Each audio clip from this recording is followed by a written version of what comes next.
right, well, I want to be the first to say welcome to our evening of City Nature Celebration, which is really an exploration and a documentation and a learning environment where we really celebrate the human connection with the more than human world of this amazing place that we live.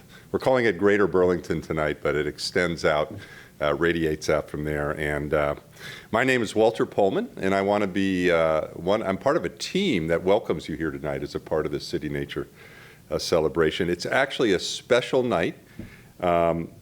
This is what I might call City Nature Challenge Eve, because you may not know it, but right in the middle of this month of April celebrating our connection with the more than human world, starting tomorrow morning, actually at midnight tonight, is the beginning of a 4-day iNaturalist BioBlitz, where people from all around the greater Burlington area, in solidarity and competition with people in 600 cities around the planet, will be focusing on living things around them that are not human. And it's a really awesome opportunity. I'm really pleased to see some of my students here. Raise your hand if you're in NR 1020. All right, I like it. Glad to see you all here. This class is called Natural History and Human Ecology, and really the city of Burlington and the greater Burlington area, Winooski River watershed and beyond is our classroom. And so we're pretty excited about what's coming up over the next 4 days. And I want to highlight that a little bit, but this is the eve. I think they've already started in New Zealand, and we're going to be playing catch up, but we'll have a little longer at the end.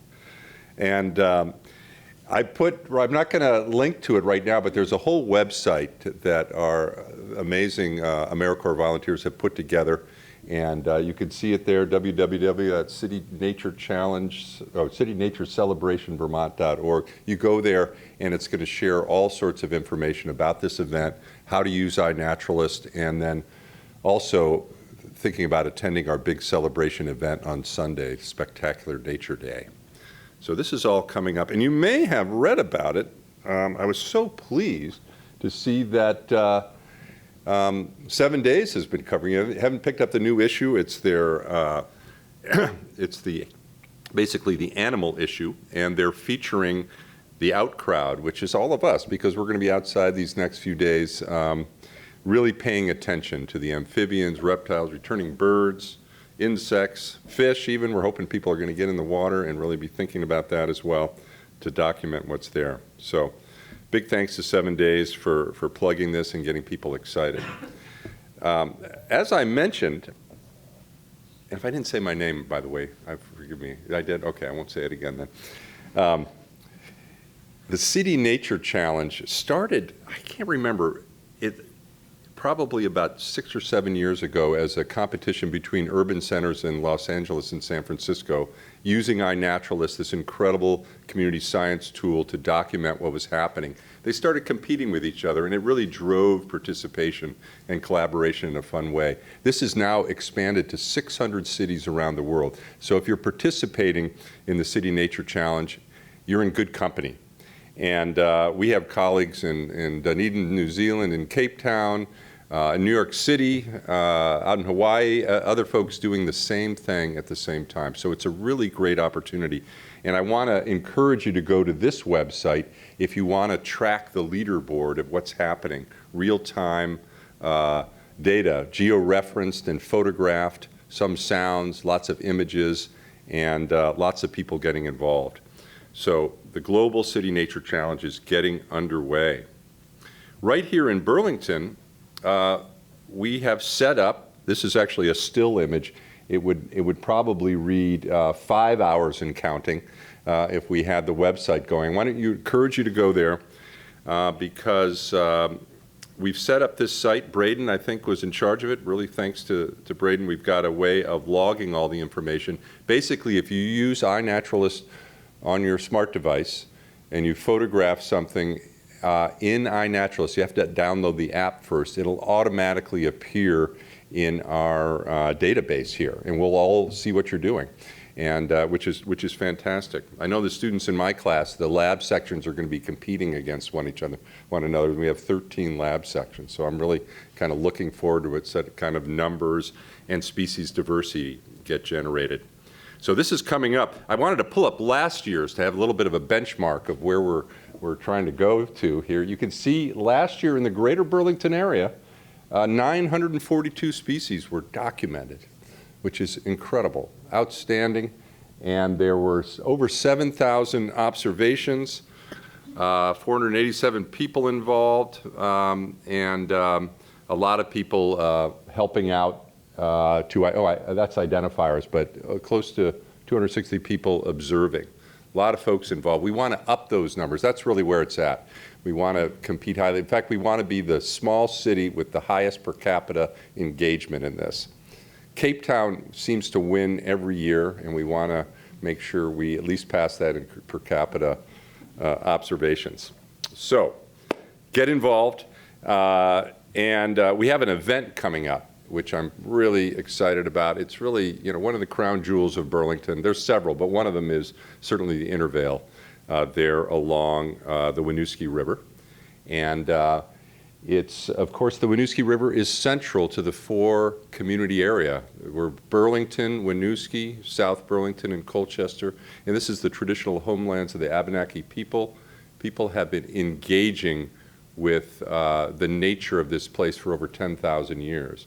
We want to continue that tradition, and this spectacular day in nature is one of the ways that we go about this. So as you can see on Sunday, it's supposed to warm up a little bit from 10 to 2 p.m. A lot of partners are going to be gathered. There's going to be everything from restoration activities where we're going to be planting ferns along the river, ostrich fern. We're going to be removing invasives and actually eating the invasives by making them into ice cream and pesto, all sorts of things like that.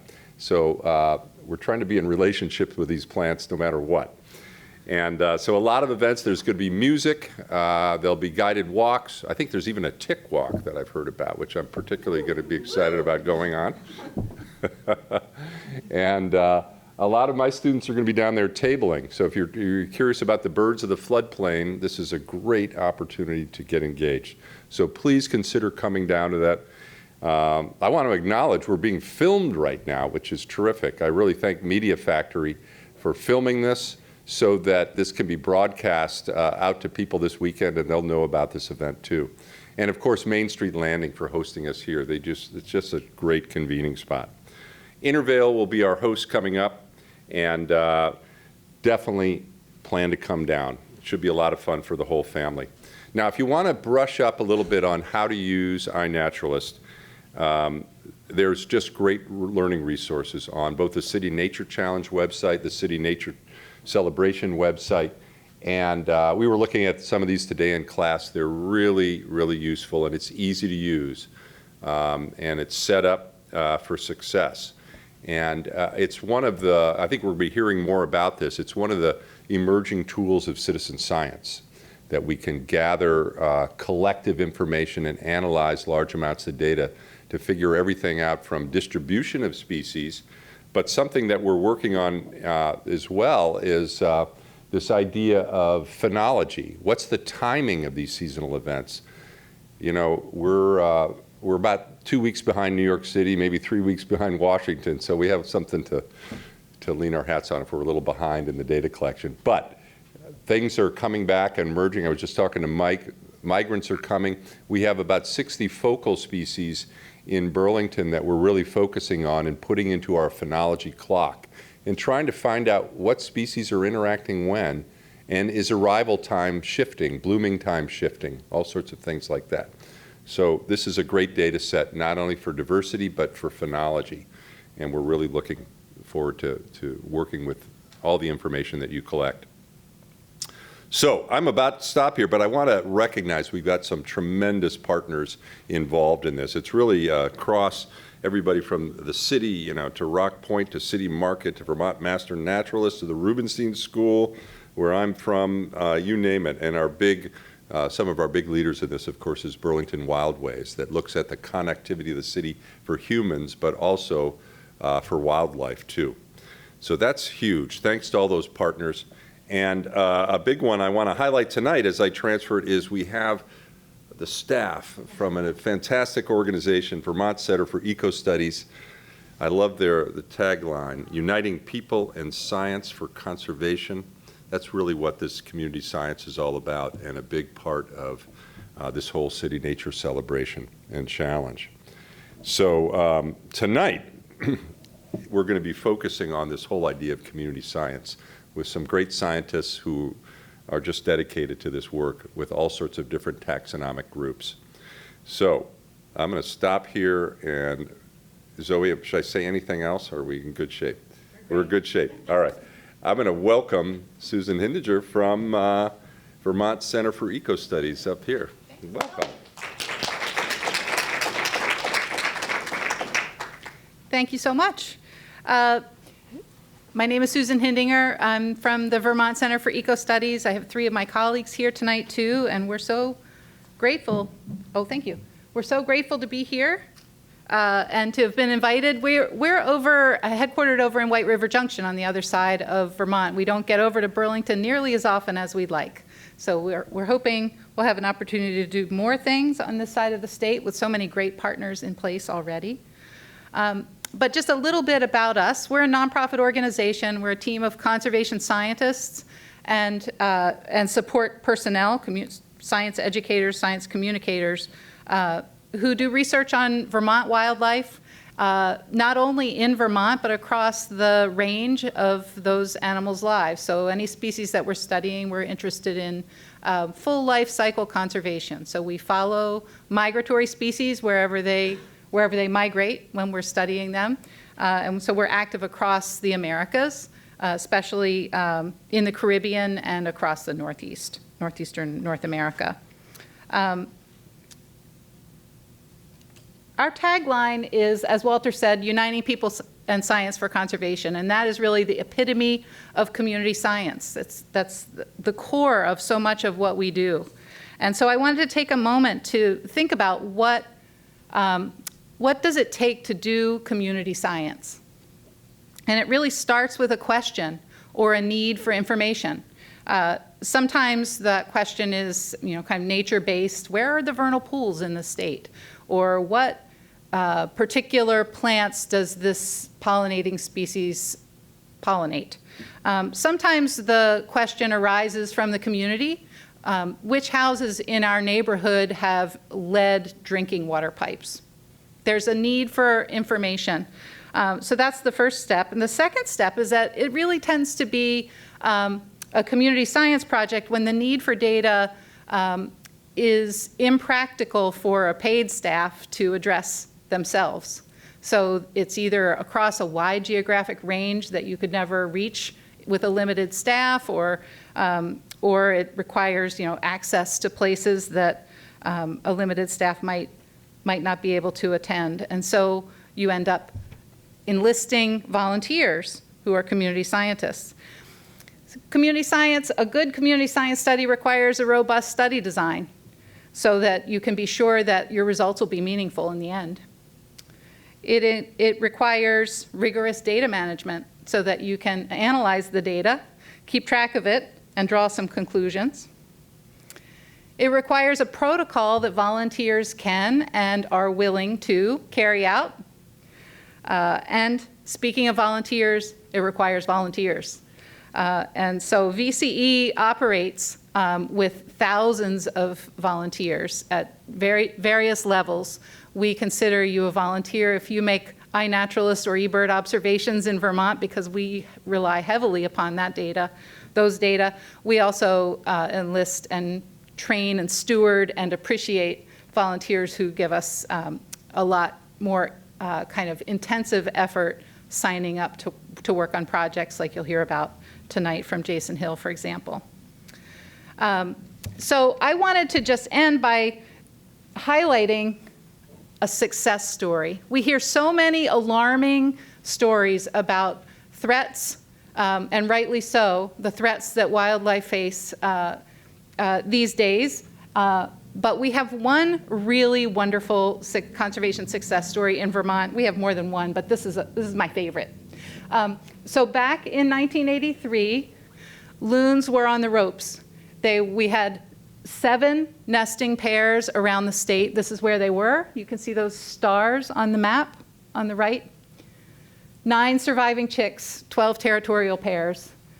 And a one-day census of where volunteers scattered to count the loons kind of at the same time on all the lakes of Vermont counted 29 adult loons.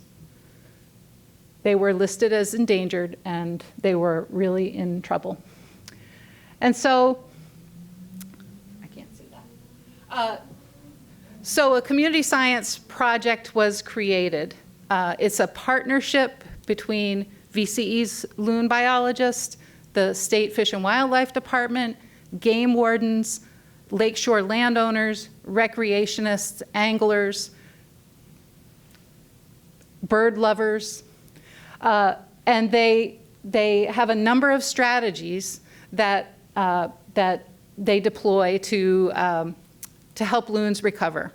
So a big one was and continues to be removing lead from aquatic systems. So getting rid of lead sinkers, lead fishing tackle, having people dispose of fishing line properly so that the loons don't become entangled, and helping people who live and recreate on lakeshore shorelines understand what loons need and how to kind of exist and share the lakes with them.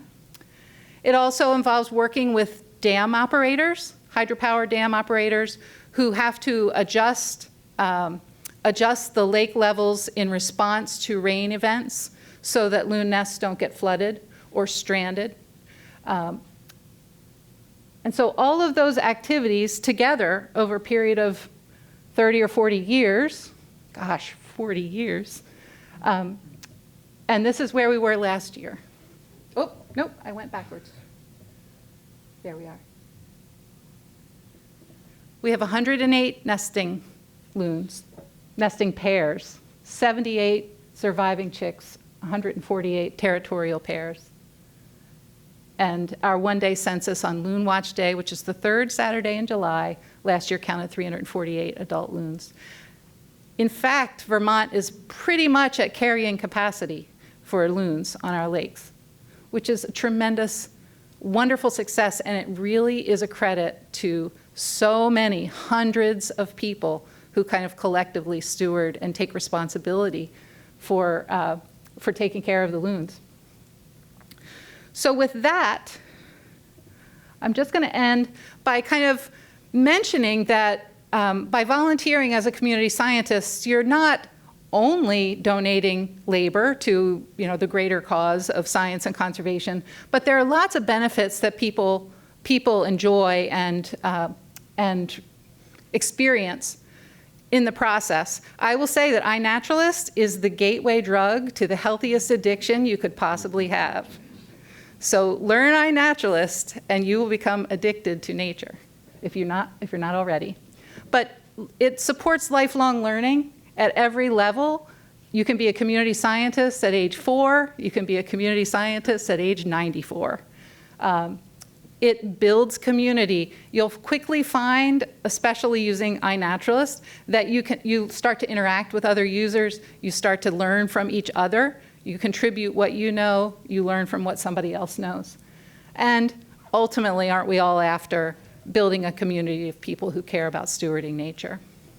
I did want to mention, just as a side note, I'm kind of sad that I live outside of Burlington, too far away to participate this weekend, but there's one way, if you're like me and you don't live nearby and you can't make those iNaturalist observations yourself, that you can contribute to this effort, and that is as an identifier. So you can go on to the City Nature Challenge BioBlitz iNaturalist website, and you can look at the observations other people have made, and you can add your own identification to them. And the reason that's important is because once an observation has been identified twice correctly, it becomes a research grade. And you're going to hear from my colleague Mike Hallworth about why that's useful. So I'm going to say thank you, and I'm going to pass the baton to my colleague, Dr. Jason Hill, who's here to talk about one of our community science projects, Mountain Birdwatch. Thank you.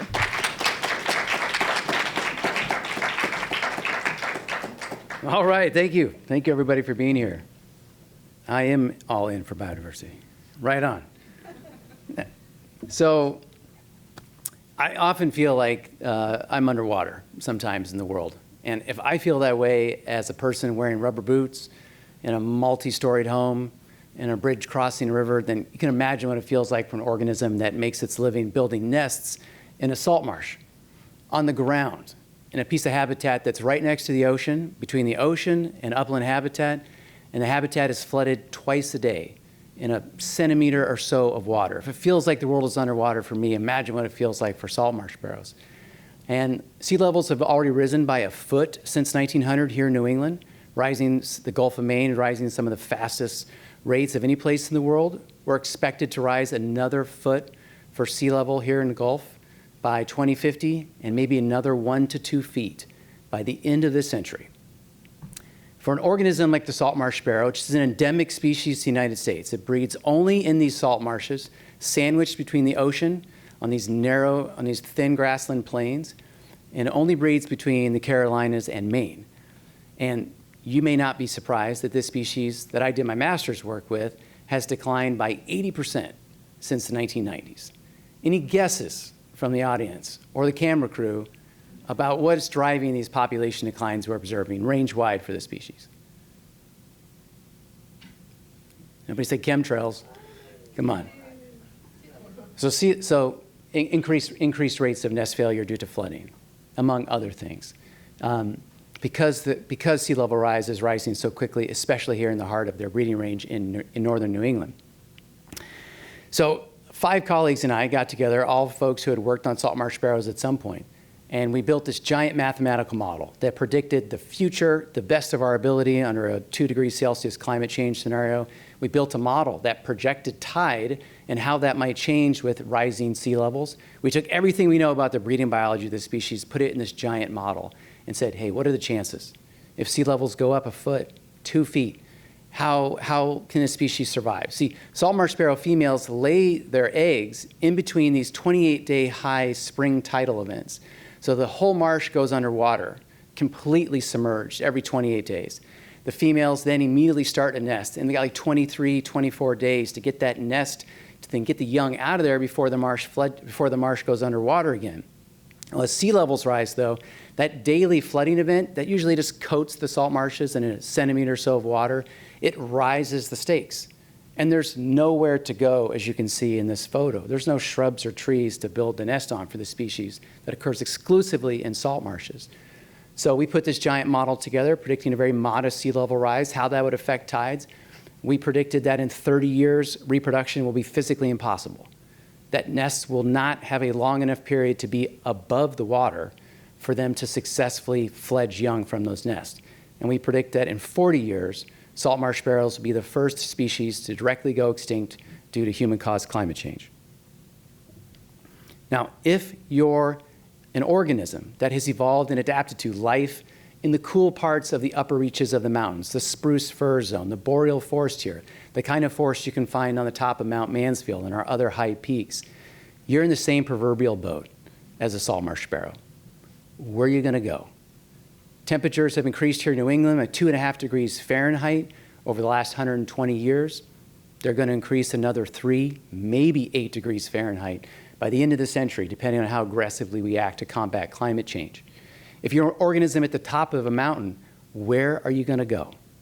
You can cram yourself up a little further into a smaller and smaller pyramidal shape, crammed in with your brothers, your neighbors, fighting for a diminishing amount of resources with an increasing density of conspecifics and competitors. Or you could try to flee north. You might not be surprised to learn that there is good research evidence that not all species certainly, but many species, from birds to butterflies and bugs to brook trout, are moving upslope to seek out cooler air temperatures and cooler water temperatures. This is globally from every continent, temperate and tropical. And Here is one example from the western United States. This is the North American pika. It's an awesome lagomorph species. They breed on these talus slopes. These data are from the Great Basin ecoregion. And they're really easy to track populations of pika because they're really loud and they defecate in the same places. We call those latrines. So they kind of advertise their presence. And so researchers for hundreds of years have been documenting what is the lowest elevation you can find pika out west in the Great Basin ecoregion. And you can see there that historically they had pika populations down to 2,374 meters. And it took 100 years for that pika population to retreat upslope by 100 meters or so. It took a decade or two to go up the next 100 meters. Pika populations are declining, not randomly here and there on the mountain, but systematically from the lowest elevational limits of their breeding range. They're retreating upslope to stay within their preferred cooler zone of climate. And again, that pattern has been repeated for lots of other organisms from around the world, including evidence that bird populations at higher elevations have faster declining population trends than the same species at lower elevations. I could tell you a story, just like I told you for pika, for every single one of the things up here. I could tell you about how warmer temperatures in our mountains are allowing white-tailed deer to move upslope to directly compete with moose for browse, increasing the rates of brainworm transmission. I can tell you how warmer winters probably allow winter tick survival to be higher to negatively impact moose calf survival. I can tell you about how the majority of freshwater fish are moving upstream, upriver, to seek cooler temperatures for reproduction. I could tell you about how changing snow conditions in the winter make it more difficult for animals like snowshoe hare who time their camouflage pattern to hide from predators with the snowmelt. I can tell you how changes and disruptions to our weather patterns for rainfall and snowfall are having impacts on our amphibians that depend greatly on coming out of the winter at a precise time when there is water in their vernal pools to complete their reproduction. And I could talk for hours about invasive species like hemlock woolly delugid and how that is going to wreak havoc on our native ecosystems here. I don't know about you, but it is a little bit easier to visualize those changes. So here are 3 of about 40 species that are in this same boat. There is blue-headed vireo on your left, Canada jay in the middle there, and boreal chickadee on the right. Now, anywhere you see a color is where that species currently breeds in northeast United States, northeastern United States, and in Canada.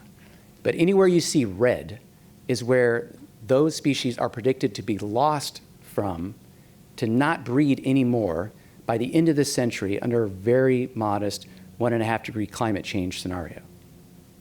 So red is where they are now, but they won't be likely by the end of the century. And these are so Canada jay will truly become a Canadian endemic. Many of the birds of the boreal forest zone that I'll talk about in a second are going to be absent entirely. And in their place, we expect to see about 30, 40 new species from down elevation and from southern latitudes moving up. Species like blue-headed vireo, which we think of as like a hardwood species of the lower foothills and stuff, will likely become a mid and high elevation specialist if they are going to stay in that same climate preferred zone. All of that can make me feel really anxious. I don't know about you. Climate changes, losses to wildlife populations can make me feel anxious, can make me feel really powerless as a person. It can change what I do, how I live my life to minimize my effect on effect on global resources, to reduce my carbon footprint. I can do all of that. But how do I directly impact montane organisms? It feels like there are ways I can do that indirectly. I feel like community science is a great way to actually put a foot forward to try to make a more direct contribution to management and conservation of boreal organisms that live in our mountains. And I manage a project that does that. It's called Mountain Birdwatch. It's been in existence for more than 2 decades. We're in our 24th year here, and it is a community effort. That's why I say community science. It's a community effort of hundreds of people that have collected and garnered these data and that I am a steward of currently. Mountain Birdwatch takes place every June. Just dedicated people who give a day of their life to adopt one of the 130 routes you see in the upper right-hand corner there. Each route consists of like half a dozen sampling points.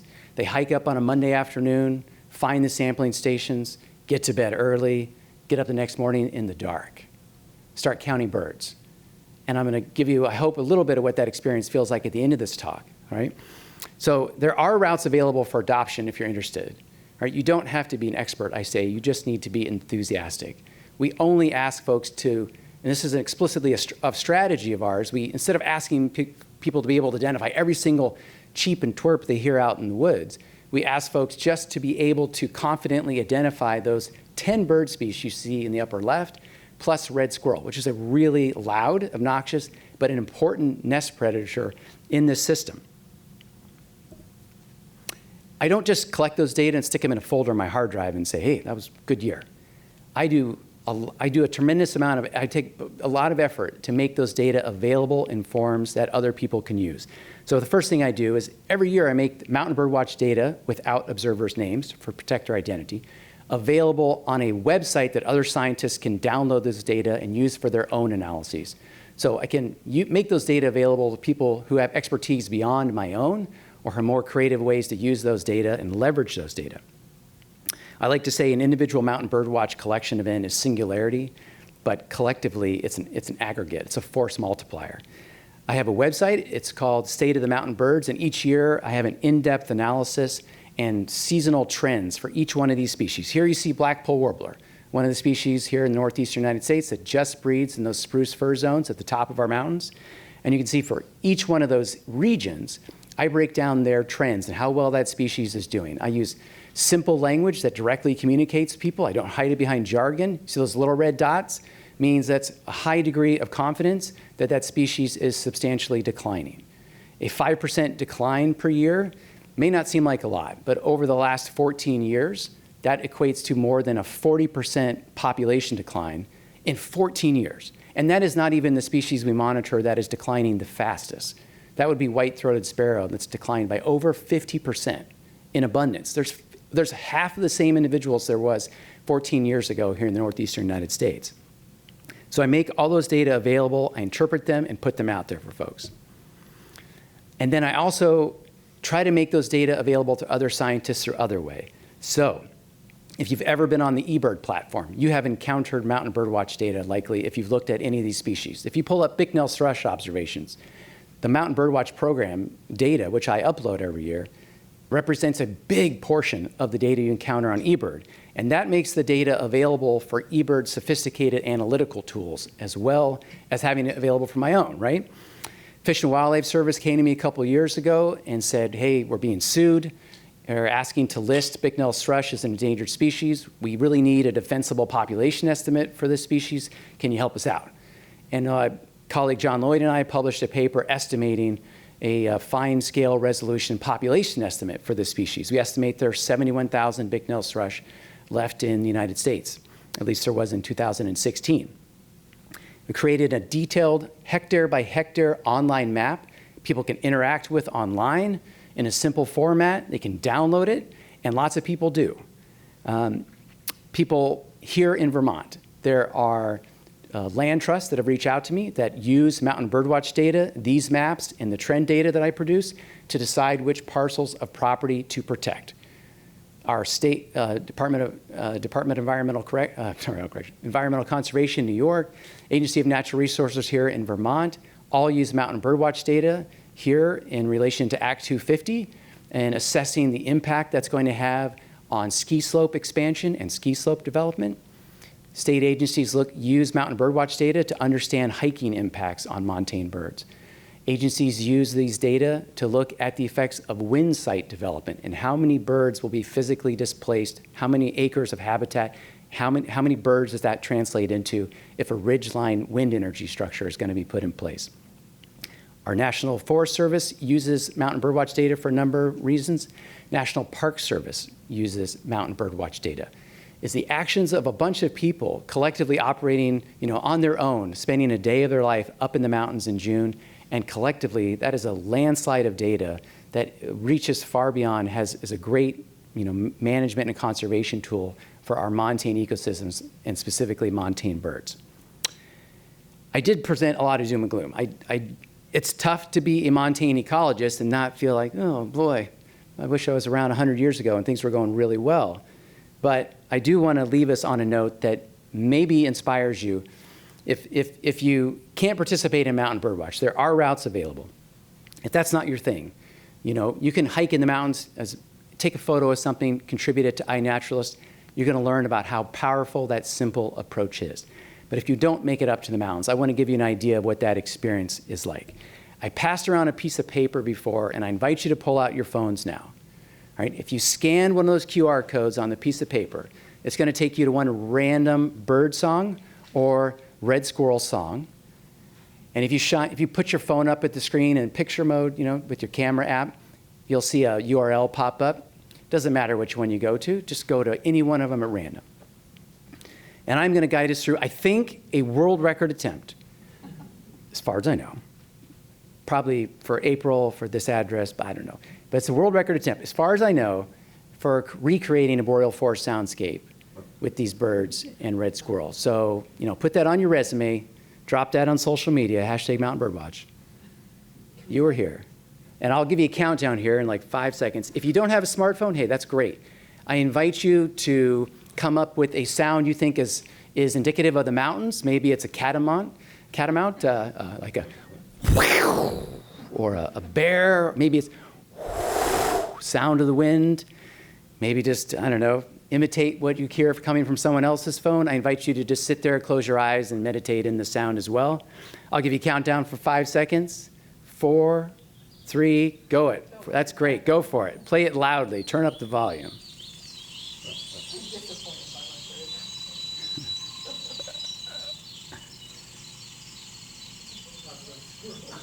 That's awesome, man.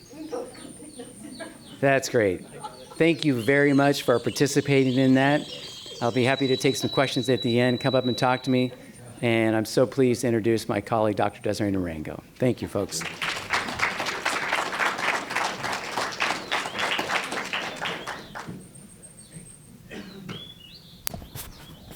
Oh, shoot. How can I follow that? That was awesome.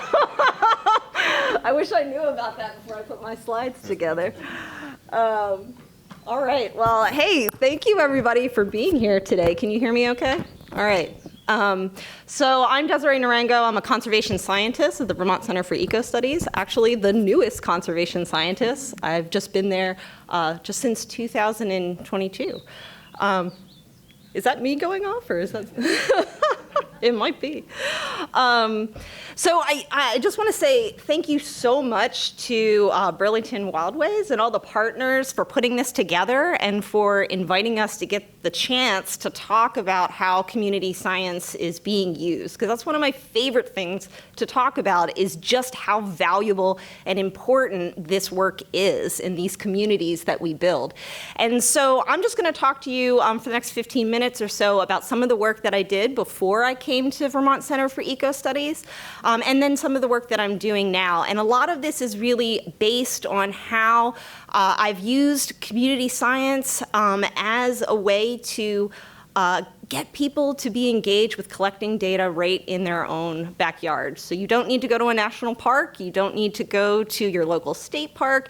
You can collect really, really informative and important data right at home that can be incredibly valuable for your decision making, but also for others as well. And I'll share with you a little bit about how that's been used for policy and other choices. But I just wanted to start, and Susan already gave a great overview about many of the benefits in community science, and there are lots of them that I have up here. But one of the benefits that I want to really point out that I love about community science is that it is a real big benefit to me. And that's because those are opportunities for me to connect with people who are doing that work and that are so excited and engaged in the natural world. And that's how I get my best ideas, is by talking to people and finding out just what topics are important to them and what kind of questions and decision making that they're contending with. And the most important thing too for me is that in community science, we can create something that is a two-way street. So it's not just scientists that are dictating the direction of the science. We can bring new and diverse perspectives into our science to make sure that we are doing the work and asking the questions that are valuable to all of us. So a lot of my work has really focused on residential yard ecology. And it is, part of the reason for that is that A, it's an understudied ecosystem, but it's also a massive footprint in the United States. In fact, some colleagues of mine and myself recently published a paper showing that if we look at residential yards across the entire United States, not just urban and suburban areas, but ex-urban and rural areas as well, those residential yard footprints make up about 30% of the United States. That's a huge footprint. It's a much bigger footprint than what has previously been quantified. But it's a real conservation challenge because these are private lands and they're really hard to collect data on these properties, to get permissions to go into them, and they're across such a wide area. But as a community scientist, we can really bridge this gap. So this is a map from that paper that we published that really shows just across the United States how much land is being used in the places that we live, work, and play. And one of the things that I want to really emphasize is that we see conservation solutions that are happening in these areas. So migratory vulnerable species like wood thrush and rusty-patched bumblebee are thriving and doing really well in residential yards across the United States. And we have these great programs like wildlife certified yards. So we're seeing these stories of conservation success. But we know that not all yards support species of conservation concern, and so we need a better understanding of what the mechanisms are that contribute to that. But I can't really ask those questions without the help of community scientists. And so the first example that I want to share with you is a study that I did looking at backyard birds and native plants. And this was some work that I did as a PhD student working at the Smithsonian Migratory Bird Center. And we were asking a really basic question, which is, are native plants better for songbird populations? And if we convert all the plants that are in our yards with native, non-native, and exotic species, does that have a negative effect? And we use the Carolina chickadee, which is the southern cousin to the black-capped chickadee, as a model species for bird backyard conservation. And they're a great species because they are charismatic, lots of people know them, and they're insectivorous, so they rely on insects for their food.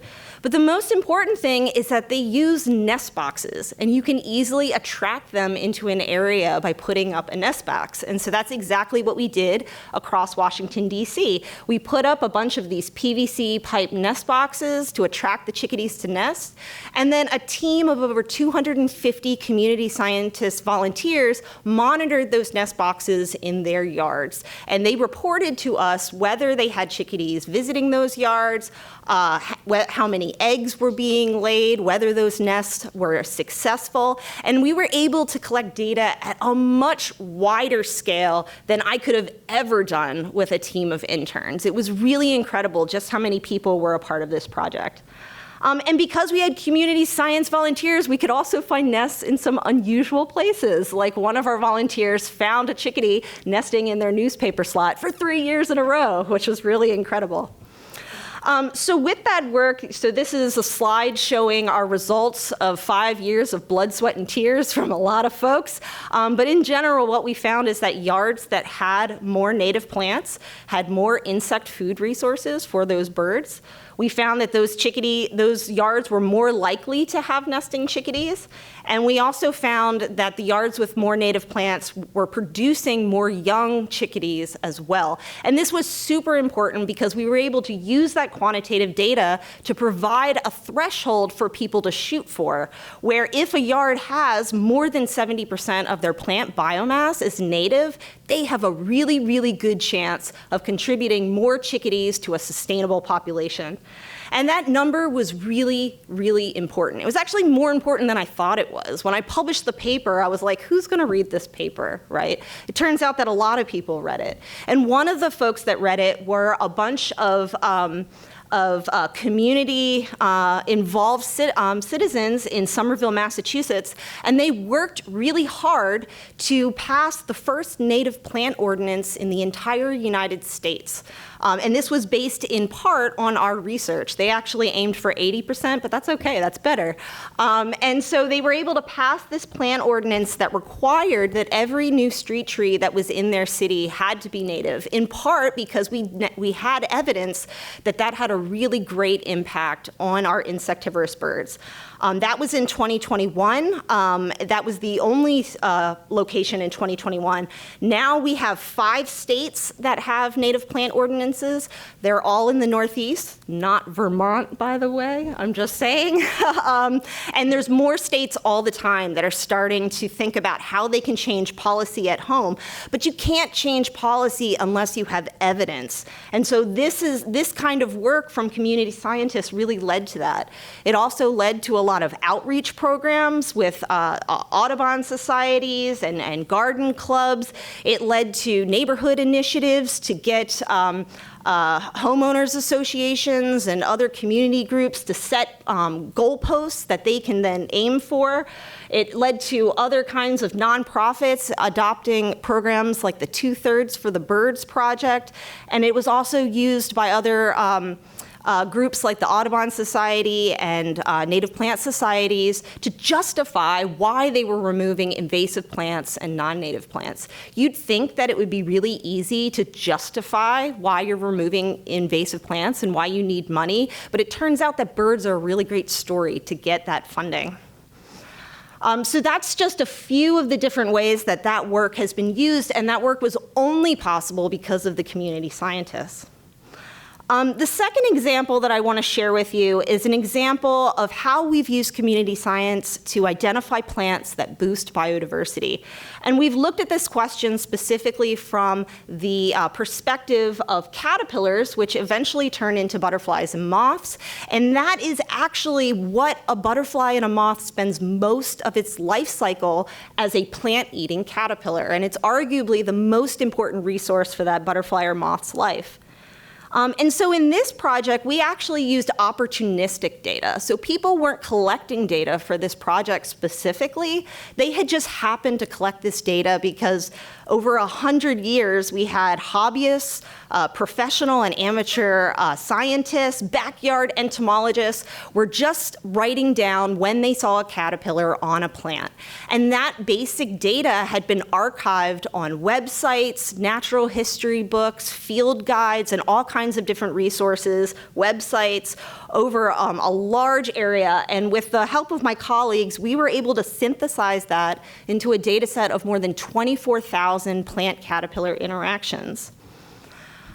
And what we found was actually really surprising for us. So one of the things that we found when we had that data across the United States is that actually a few native plants, only 14% of the native plants across the country, support more than 90% of the caterpillar species.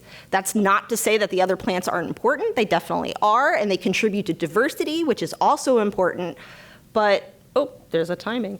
But there is definitely some evidence that there are some power player plants in the food web that really contribute to supporting the majority of the caterpillar diversity.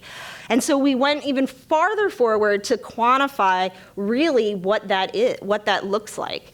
And so we used some fancy quantitative modeling to identify what tree groups were these power plants. And we identified about 20 different plant groups that had above average support to supporting caterpillar species. And we called these plants keystone plants because, like a keystone in architecture, they're really the foundation and the support that's holding the rest of the ecosystem together. And we argued in this paper that if you remove that keystone, or if you remove these keystone plants, or you don't intentionally include them, you potentially could lose all the species that rely on them. And so this data has been used by a variety of nonprofits and special interest groups to provide resources that people can use when they're making planting decisions in managed and cultivated green spaces. So this is places like gardens, in your libraries, in your schools, in your agriculture, in your commercial properties. You're always asking questions about what kind of plants should I choose? And we have the quantitative data to provide you with what plants might be the best ones for your ecosystem, to at least intentionally include with those other plants that have social and aesthetic values. And so this is one example for Homegrown National Park, and they provide examples of the keystone plants based on our data set for the Northeast. And so that can help you make decisions, because we know there's lots of plants out there, right? It's really hard. And so if you're prioritizing biodiversity, this is one way that you can do that. And we were only able to get that vast quantity of data with the help of those community scientists. So with the rest of this talk here, I just want to share with you now how you can get involved with some current community or citizen science here at VCE. And we have a lot of new projects that are starting that aren't on the ground yet. So this is my little bit of a plug that I'm starting to think about some questions related to caterpillar sampling, using acoustic surveys, monitoring bee boxes. Those projects aren't on the ground yet, but they will be soon. So check in and you can find out about all the fun things that we're doing by visiting our website. But one of the best ways that you can contribute data is to start using iNaturalist. And you're going to hear a lot about iNaturalist in a second, but I like to frame iNaturalist as a wonderful way to meet your neighbors. So if you want to learn about what kinds of organisms, the plants and the animals that are using your yard, you can take a picture and not know anything about them and have lots of experts provide you with some really informative data. So this is an example of me taking a picture of a bee that I thought was a cellophane bee. I'm not really sure. And the world expert in bees was the one that identified it for me, which is really exciting. We have some amazing team of bee ecologists at VCE, and they have used data from iNaturalist to put together the State of the Bees report. That was published last year, and you can get more information by visiting that website.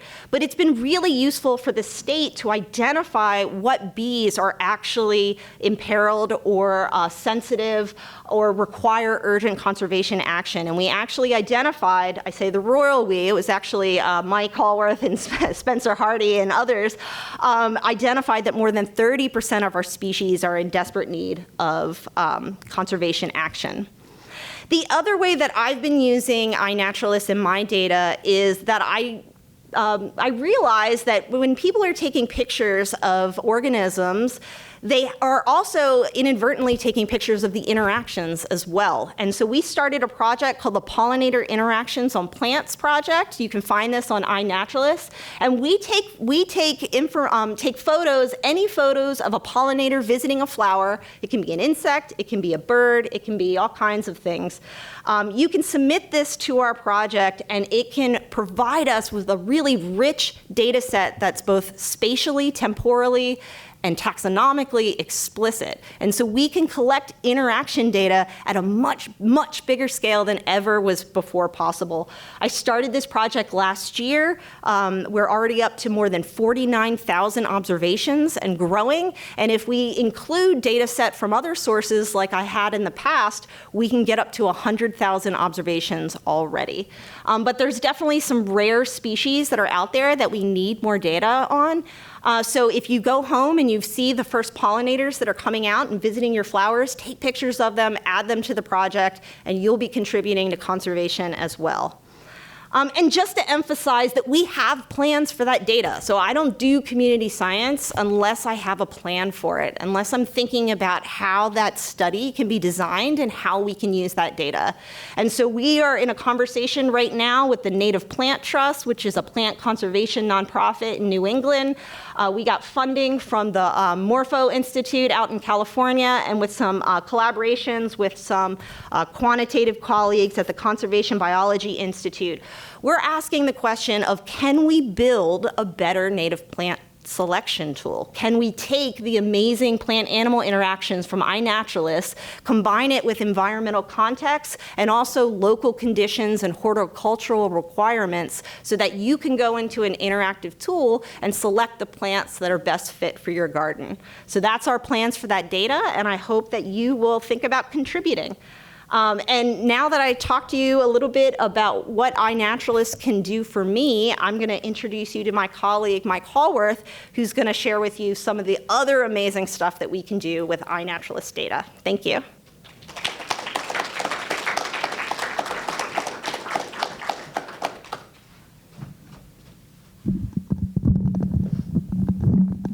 I'm going to use this because I tend to walk around. Thank you, Desiree. Thank you, everyone, for having us. This is really exciting. I'm excited to talk to you about what I do with the iNaturalist data. But first, I want to raise your hand if you've heard of iNaturalist or community science platforms before. We've talked about it all night, so everyone should have their hand up. OK, great. Hold your hand up. Keep it up if you've ever used one of these platforms before. OK, keep up your hand if you've submitted and got really excited that someone has identified an organism for you on one of those platforms. Great. Now, hold up your hand and keep it up if you've ever thought about what happens with that data after someone has identified it. Nice. That's surprising. Great. All right, so I'm going to talk about most of the iNaturalist observations that are in Vermont come through my desk, and I use them to turn them into science and conservation. And I'm just going to put in a plug that we wrote the VAL, or I'm going to call it the Vermont Atlas of Life. You'll hear me call it VAL. We wrote a report that came out last year, and I encourage you to take a look at it. It's 10 years worth of community science data and how we use it for conservation. But this is a team effort from lots of folks at the Vermont Center for Eco Studies. And so you've heard a lot of doom and gloom a little bit tonight in terms of climate change, but it's not just climate change. There's a lot of land use change and also pesticide use and invasive species that are impacting our native species. And there's some predictions that within the next 50 years, we may potentially lose globally up to 1 million species. Now, the thing about VAL and the Vermont Atlas of Life and iNaturalist, what's really important is that if you don't know that it exists, you don't care if it's there or not, right? So we need to, in terms of biodiversity, we need to know what's on our landscape so that people care about what's actually there. And that's what iNaturalist helps people do. If you see a bug that you don't know what the heck it is, I do it all the time. I take a picture of it, I send it to iNaturalist. I'm helping science, but I'm also engaging with the natural world around me and learning more about it so that I care if it's conserved or not. And that's what is a big added benefit.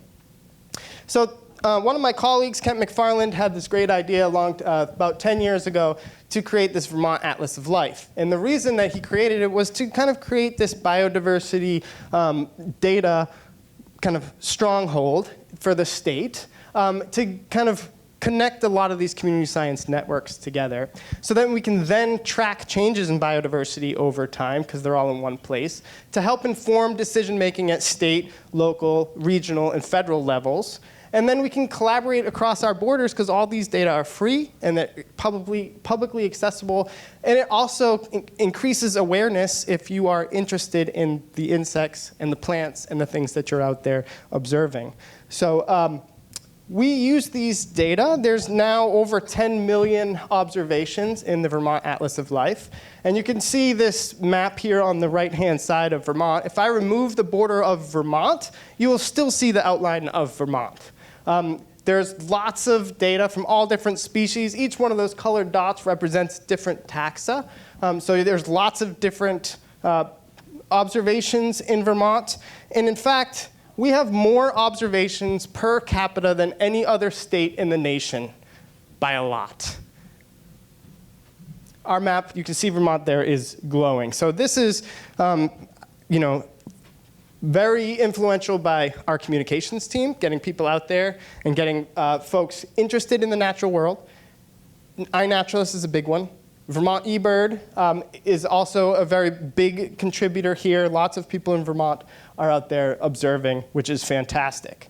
So now I'm going to transition to showing you how I actually use these data and what some of the data actually look like. You've seen lots of beautiful pictures of insects and birds. I'm going to show you some maps and some data, not as many pictures, but hopefully you'll be entertained. So some of the raw data that comes into my computer looks like species. And I can tally up those species. And this is a species accumulation curve. Some people call it a collector's curve. And on the x-axis is the number of observations. And on the y-axis is every new species that's added. And these are plants in the state of Vermont. And you can see we have roughly over 3,000 species that have been documented in community science platforms. And we can break those down into the different bioregions. There's a number of them in the state. And you can see as the line starts leveling off, we've seen most of those species that exist in the state. In some of the bioregions, we have a lot more plants to observe and a lot more species because those lines have not kind of flattened out yet.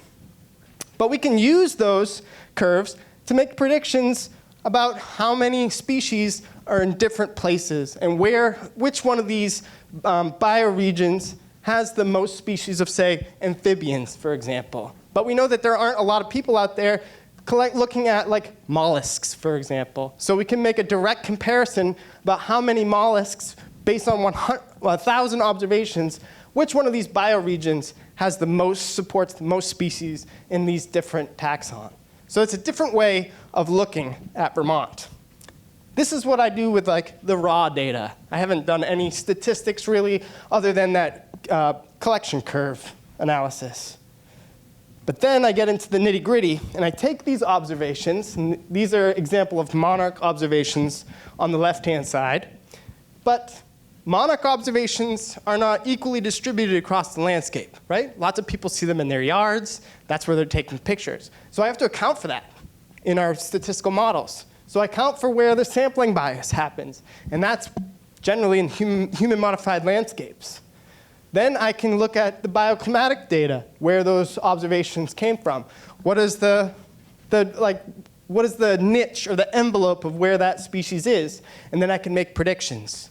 And so some of these predictions on the right-hand side there is the distribution today, and then what it might look like in 100 years in 2100, given climate change, either in precipitation or temperature. And we can do that at 1 kilometer by 1 kilometer grid cells across all of Vermont. But I didn't just look in Vermont, so I supplemented all of the 10 million observations in Vermont with 114 million observations from across broader New England, all the way down to northern New Jersey. So I can get a feel for what happens as the climate change, what species might be moving into Vermont. And so these data allow us to look at Vermont in a brand new way. So what you're looking at here on the left-hand side is the number of species distribution models that I created from the Vermont Atlas of Life, over 7,000 of them. Here's how they're broken down. Over nearly 4,000 insect species are in this data set. And if you're looking at the map on the right, you can see where the most species are, where they're predicted. Obviously, not everyone is out there like sampling insects or sampling birds all across the state. But this modeling effort allows us to make predictions about where people are not sampling. So it's very powerful. And you can see where we're seated now, is kind of where the highest species richness, or the most predicted amount of species are in the state here in the Champlain Valley.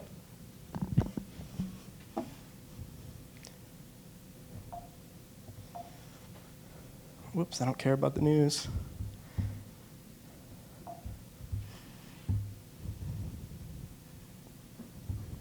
I hit something weird. I broke it. Sorry, I'm not a Mac user either. Great, thank you. So we just looked at the number of species on the landscape, but we can look at the Vermont in different ways. We can look at the number of unique communities that are in the state. Now, these are areas where they harbor high biodiversity or like important biodiversity hotspots for Vermont, not just the number of species, but the unique species that are there. And I looked at a lot of different classes of organisms, 30 indeed, and we find that in the Champlain Valley, supports the most and the highest number of unique communities across all these classes. Now that's what it looks like today. But given climate change under all the different scenarios, the unique community areas move into the spine of the Green Mountains. So it's not going to stay here for very long given climate change. One really important thing that I was looking at the data in different ways. Oh, I did it again. There we go. Is looking at how much of the species distributions actually fall within currently conserved lands in Vermont. So that seems kind of an important thing, right? If climate change is happening and the human population is going to increase, we've seen that during the pandemic with lots of people coming into Vermont. We have the current protected areas on the left-hand side. And I calculated how much of the species distributions fall within those conserved areas. And I grouped the species by whether they're secure, so think like raccoon, for example, or critically imperiled, think like the boreal chorus frog, which only occurs in a few places. And what do you notice there with the amount of the distribution that the protected areas cover for raccoons and the boreal chorus frog? 12%, they're exactly the same. So what is your conclusion here?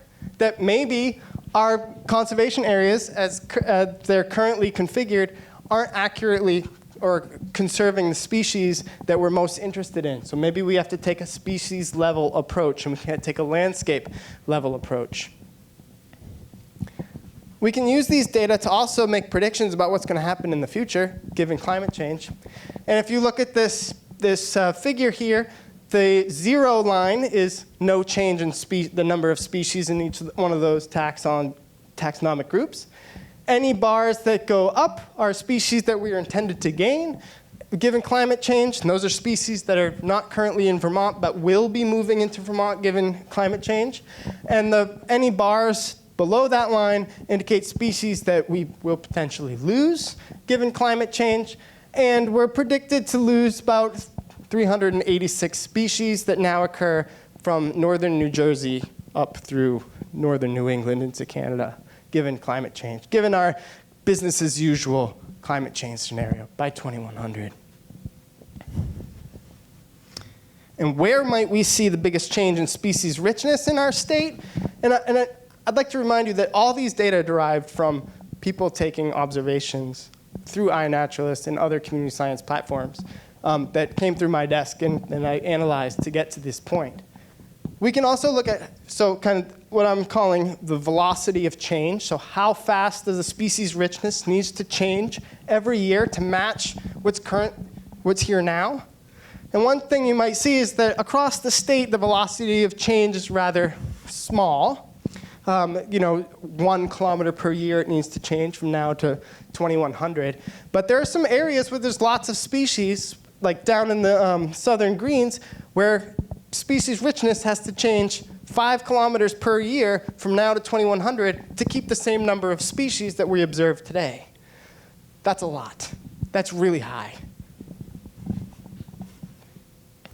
So the next step that I'm working on now with the state of Vermont, Fish and Wildlife, is to look at conservation planning. So a lot of you may know or may have heard of the Act 250, which Jason mentioned a little bit earlier. It's the Biodiversity Conservation Act, that we need to conserve 30% of Vermont by 2030 and 50% of Vermont by 2050.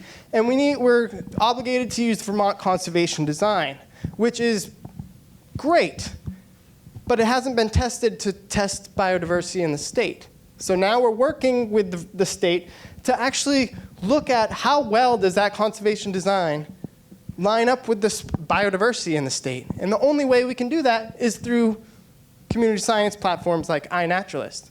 Because you could have all the biologists and ecologists in the state out there collecting data, but it wouldn't hold a fiddle to the number of community observations that we have. So it's hugely important. One thing that the Vermont Conservation Design did is they kind of took a coarse filter approach. So they said, where are the natural communities in Vermont?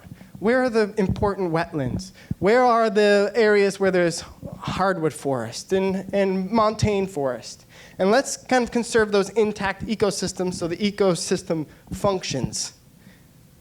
What they didn't consider is, say, the rusty patch bumblebee, for example. Where is that species? Or species-specific needs. And so what we're doing is seeing how well does that coarse filter approach, how well does that encapsulate the needs of individual species? So we're working on that now using the 10 million observations that we have and the new species distribution models that I'm creating to kind of compare how well that conservation design lines up with our biodiversity estimates and individual species so that we can then prioritize which one of those parcels is the most important parcel for our limited conservation dollars to make the biggest bang for our buck. So that's what we're working on now, and that's really exciting, and that's on-the-ground conservation from your contributions to iNaturalist.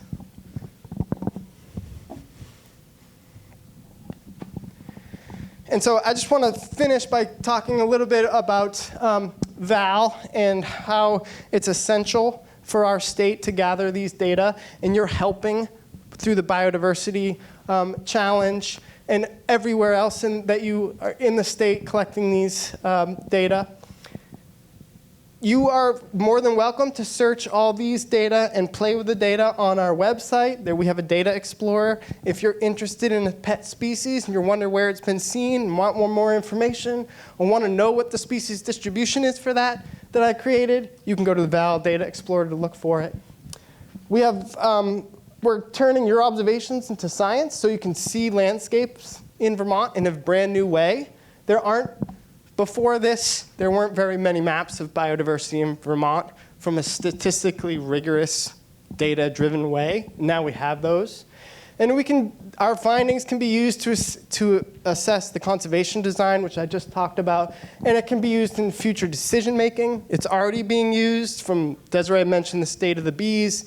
We testified in front of the state to help hopefully ban neonicotinoids to protect our bee species and other insects.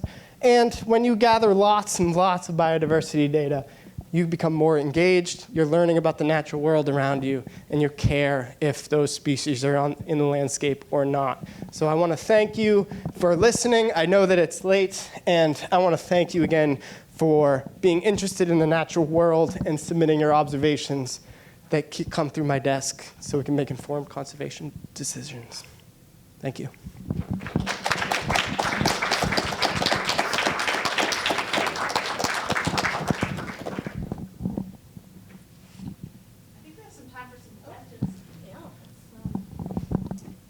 Why don't all the speakers come on up and we can chat? Come up and, I think we can use the other microphone, and I can go around. Stand on the side of the screen. Does anyone have a question?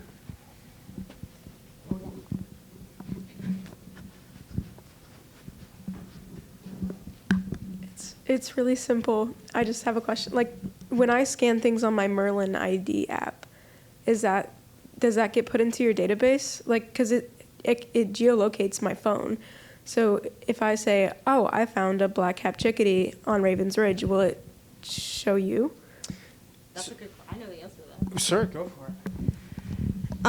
Yeah, so my understanding, and I do not work at the Cornell Lab of Ornithology, but my understanding is that when Merlin identifies things for you, it makes a list of the birds that you see, and it does send it to the database that they have at Cornell as a text file. So it doesn't save any of the audio that you took, and it doesn't go into eBird in the same traditional way that people submitting checklists do, but it does go to the Cornell website so that they can access the data in their analytical models. Whether we have access to that data as a nonprofit in Vermont is another question that I'm not sure that I have the answer to, because some people make data open and some people make some data open and some data not open, but at least somebody has access to it, and we have a lot of friends at Cornell, so it's probably being used by us. But if you submit in as an eBird checklist, or if you submit a photo on iNaturalist, those are all ways that we get to use that. I will say that any observation that occurs in Vermont, whether it's iNaturalist or eBird or eButterfly, goes directly into the Vermont Atlas of Life, which then goes to the Global Biodiversity Information Facility, which then comes through me. And we analyze it. So yes, any observation in Vermont. Are there any other questions?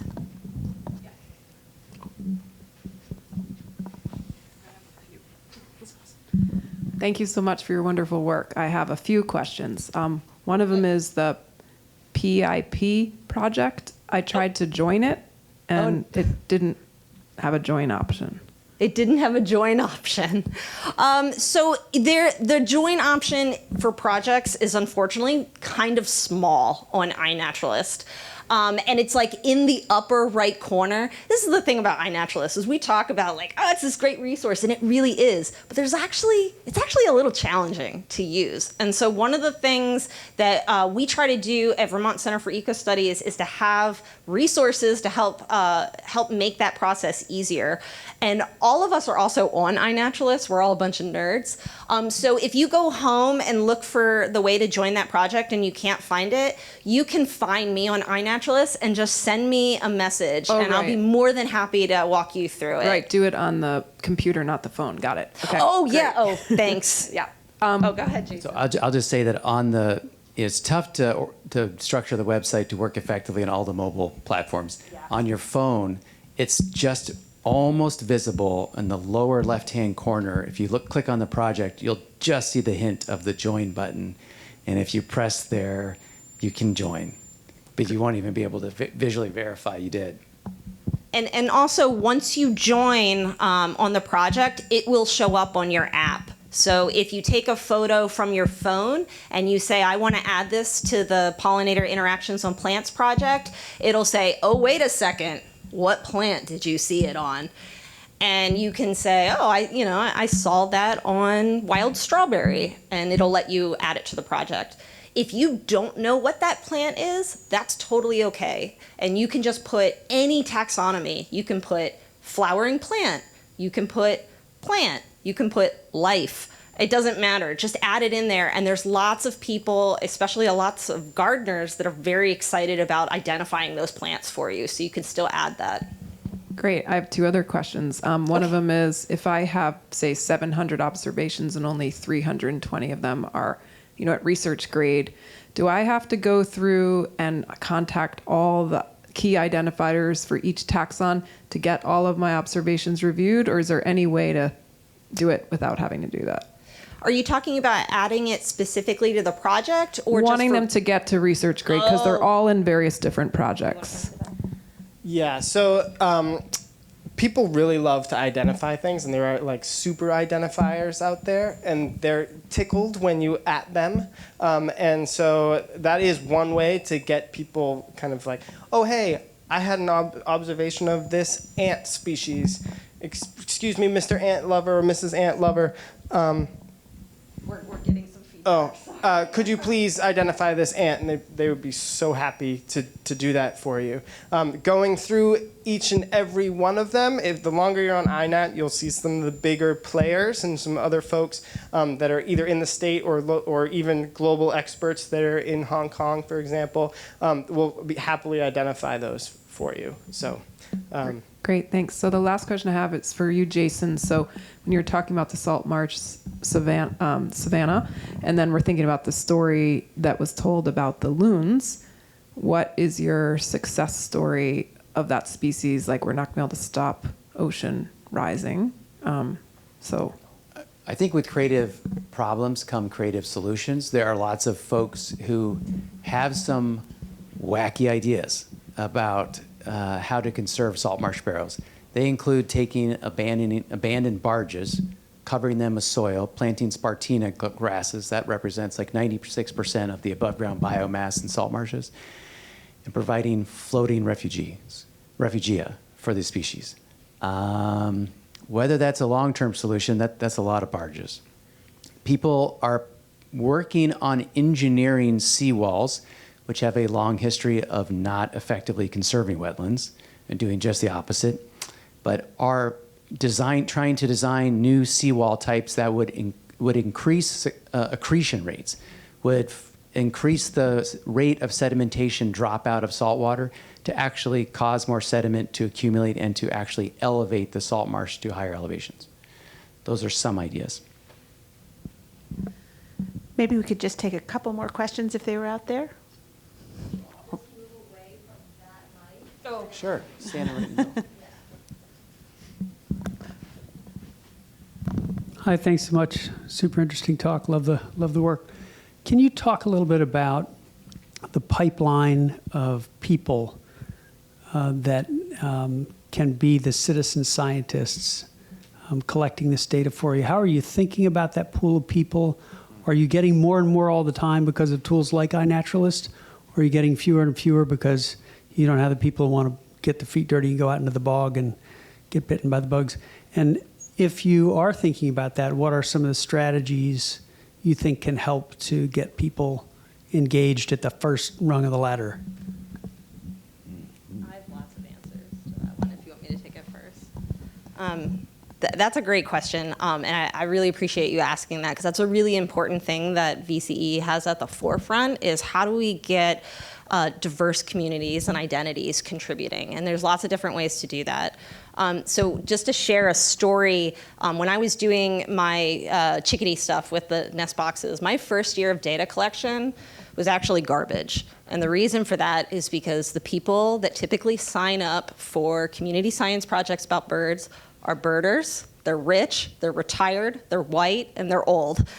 And they all tended to have the same plant communities in their yard. So not only was it not good for inclusion, it was also not good for my science. And so I spent that winter going out and talking to different folks that I didn't usually talk to. So I went on listservs, I went to schools, I went to churches, I went to all kinds of places to try to just get the word out through different channels. And we had a lot of folks say, well, I don't know if I should do this project. I'm not sure if I even have this bird. I can't even identify it. And I said, that's good. I need zeros. And also, you don't have to identify it. You just have to look in a box. And so that's to say that community science can be lots of different things. And so thinking about like the different pathways to it, so that we can reduce those barriers of engagement, so that you don't have to know how to identify birds. You don't have to have a really fancy camera. We try to provide those opportunities through multiple kinds of projects. But that's something that we're always trying to learn and grow, and I'm happy to engage in more of a conversation about how we might do that. So do one of you want to say anything? I'll just say it's a tough lift for mountain birdwatch, and I recognize the privilege it takes to volunteer a couple days of your life, basically, to go hike in the mountains and count birds. That's not inconsequential to me. And I think about that all the time. And one of the things we do at Mountain Birdwatch, and admittedly it's a small thing, but it's a short list of 10 species, and that's intentional. I'd love to have monitoring data for every single species up there. That's a huge lift. Who has the time? I can't even identify all the birds in Vermont by sight and sound anymore. And I'm an ecologist with a PhD with focus on birds, and I can't do it. Asking other people to like, hey, by the way, after your 9 to 5, can you go home and just a couple hours every night, just become an expert? So it's intentional, some of the methodology we use to minimize the effort. But I also, again, I recognize that the privilege that comes with being able to contribute to a project like Mountain Birdwatch. Other projects like iNaturalist and the Pollinator Project are lower lifts for people. Take a photograph and submit it. I'd love to find ways to make Mountain Birdwatch more accessible to people. Last year was approached by a couple hearing impaired birders who can't hear birds but wanted to put out automatic recording units in the woods to record the communities. And I was like, yes, let's figure out a way to do that. Unfortunately, they couldn't end up participating for logistics reasons, but I'm all about that and would love to figure out ways to be more inclusive in that data collection process. One last thing that I'll say is that at VCE we have projects that really it's just literally just taking a picture with a phone or something and then uploading it to, spending a few days in the forest. So we have projects that span that kind of involvement gradient, if you will, which people can get their toes wet in just, submitting observations to literally getting sucked dry by black flies on mountain bird watch. Can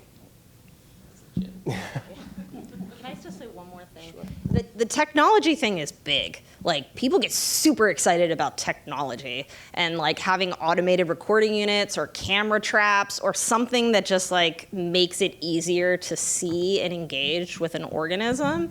And so we've been doing a project in New York where we're giving out bioacoustics to our automated recording units to people, and we have a vernal pool project here where you don't need to put any money into the project. You can come to us, we'll give you the equipment, and you can put it out there, and that's just an incredibly powerful thing too. Well, maybe what we should do is take one more question, and then would you be willing to stick around for folks who had questions for a little bit longer? That'd be great. Awesome. Is there another question out there? Did you have one?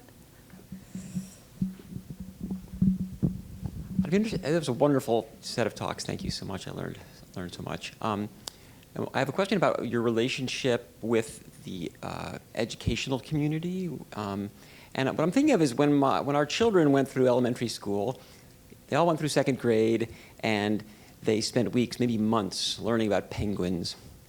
Now, penguins are cool. I love penguins. But after second grade, they knew the conservation status and the diet habits and everything about penguins, but they had no idea about the animals out their backyard.